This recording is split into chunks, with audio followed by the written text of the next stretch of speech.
पावनखिंडच्या trek दरम्यान आम्ही पांढरपाणी गावात येऊन पोहोचलो आणि आमचा रात्रीचा स्टे या घरी झाला, ते म्हणजे गजानन वायकुळ दादाचं घर. खरं सांगायचं झालं तर दादाच्या घरी आम्ही थांबलो. इथे आम्हाला अनोळखी ठिकाणी स्टे केल्यासारखं वाटलंच नाही. या घरातील वातावरण खूपच खेळीमेळीचं आणि आपलेपणाची भावना निर्माण करण्यासारखं होतं. गेल्यानंतर तुम्हाला हे घर लगेचच आपलं करून घेतं.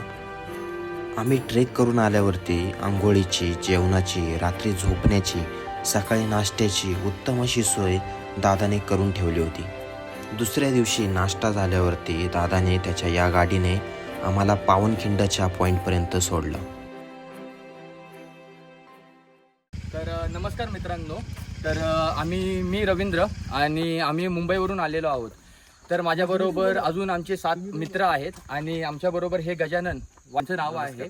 तर हे इकडून पांढरपाणी या गावामध्ये आम्ही आलेलो आहे आणि हा जो ट्रेक होता हा आम्ही पन्हाळ्यापासून चालू केला होता. पन्हाळा ते विशाळगड हा असा ट्रेक हा कंप्लीट केलेला आहे. पण जो कंप्लीट आम्ही ट्रेक केलेला आहे तो फक्त ह्या जे आमच्याबरोबर आहेत, जे तुम्हाला दिसत आहेत गजानन, तर ह्यांच्यामुळे केलेला आहे. आणि आत्ताच आम्ही इकडे स्टे केलेला आहे आणि इकडून आता आम्ही पुन्हा आमचा जो परतीचा जो प्रवास आहे मुंबईकडे तो आम्ही चालू केलेला आहे.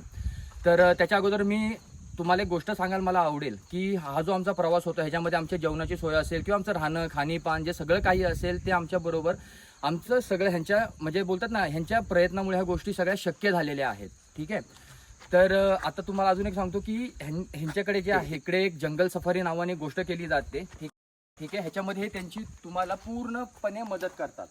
ठीक आहे. तुम्हाला तर तुमच्या फॅमिली बरोबर, तुमच्या मित्रांबरोबर जर यायचं असेल तर तुम्ही इकडे या. तर वाटलं तर तुम्हाला आम्ही ह्यांचा नंबर जो आहे, दादा तुमचा नंबर सांगू शकता का तुम्ही? 9405082650. तर हा नंबर आहे. ठीक आहे.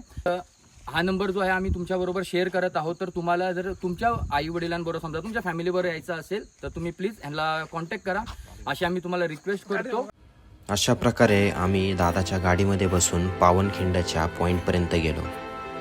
हा गाडीमधील प्रवास मोजून 7 ते 10 मिनिटाचा होता, परंतु हा खरंच आठवणीत राहण्यासारखा होता.